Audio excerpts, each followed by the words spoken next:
আপনারা জানেন গত কিছুদিন ধরে সাভার, গাজীপুর, আশুলিয়া সহ কিছু জায়গায় শ্রমিক অসন্তোষ দেখা যাচ্ছে। আমরা শ্রমিক ভাইদের কিছু দাবি দেখেছি এবং সেখানে বকেয়া বেতন পরিশোধ সহ আরও কিছু যৌক্তিক দাবি আমাদের চোখে পড়েছে এবং এই দাবিগুলো পূরণে এই সরকারের যথেষ্ট সদিচ্ছা আছে। সকল পক্ষের সাথে আলোচনার ভিত্তিতে, শ্রমিক নেতৃবৃন্দ এবং মালিক পক্ষের সাথে আলোচনার ভিত্তিতে এই দাবিগুলো যত দ্রুত সম্ভব পূরণে সরকার কাজ করবে।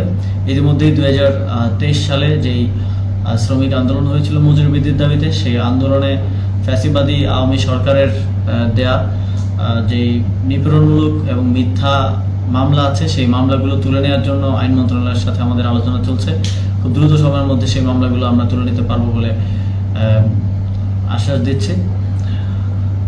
এছাড়াও আমরা দেখতে পাচ্ছি এই শিল্প অঞ্চলগুলোতে কিছু বহিরাগত হেলমেট পরা অনেকে আমরা দেখতে পেয়েছি, যাদের ওই শিল্প কিংবা শ্রমিকদের সাথে কোনো সম্পর্ক নেই। এছাড়াও জুট ব্যবসাকে দখলকে কেন্দ্র করে কিছু রাজনৈতিক এবং স্থানীয় প্রভাবশালী অনেকেই সন্ত্রাসী কার্যক্রমে যুক্ত হচ্ছেন এবং কলকারখানায় হামলায় ইন্ধন দিচ্ছেন। আমরা বিশ্বাস করি যে আমাদের শ্রমিকরা কখনোই তাদের জীবিকার যেই মাধ্যম, যেই কারখানায় কাজ করে তারা জীবিকা অর্জন করে, সেখানে হামলা করবে না। সেখানে বহিরাগতরা হামলা করছে। সরকার তাদের বিষয়ে কঠোর পদক্ষেপ নেবে। যারা এই ধরনের ঘটনা ঘটাচ্ছে, বাংলাদেশের শিল্পাঞ্চলকে অস্থির করে তুলছে, বাংলাদেশের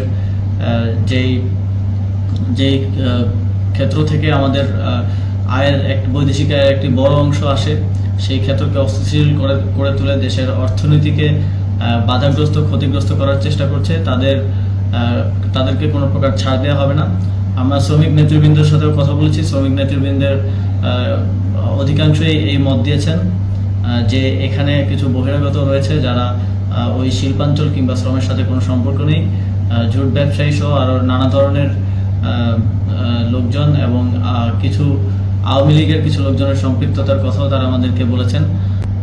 আগামীকাল থেকে সকল কারখানা খোলা রাখার ব্যাপারে সিদ্ধান্ত হয়েছে। শ্রমিক ভাইদের প্রতি আহ্বান থাকবে, আপনারা স্বীয় কর্মক্ষেত্রে ফিরে যাবেন এবং আপনাদের সকল ন্যায্য দাবি মেনে নেওয়ার ব্যাপারে আপনাদের শ্রমিক নেতৃবৃন্দদের সাথে আমাদের আলোচনা চলমান থাকবে।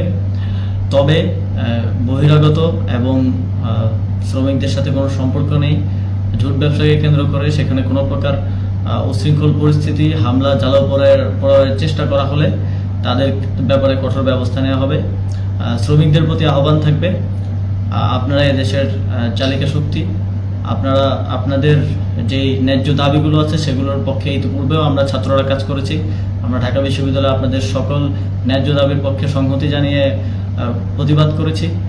এখন যেহেতু আমরা সরকারে আছি এবং শ্রম কর্মসংস্থান মন্ত্রণালয়ের দায়িত্বে আছি, অবশ্যই আপনাদের স্বার্থ রক্ষা করে আমার টপ প্রায়োরিটি হবে। আপনারাও আমাদের প্রতি আস্থা রাখুন, আমাদেরকে সময় দিন, আমরা আপনাদের সকল ন্যায্য দাবি পূরণে যথাসাধ্য চেষ্টা করব। আপনারা দেখছিলেন ট্রেন্ডিং টুডে বিডি। চ্যানেলটি ভালো লাগলে সাবস্ক্রাইব করুন। ধন্যবাদ।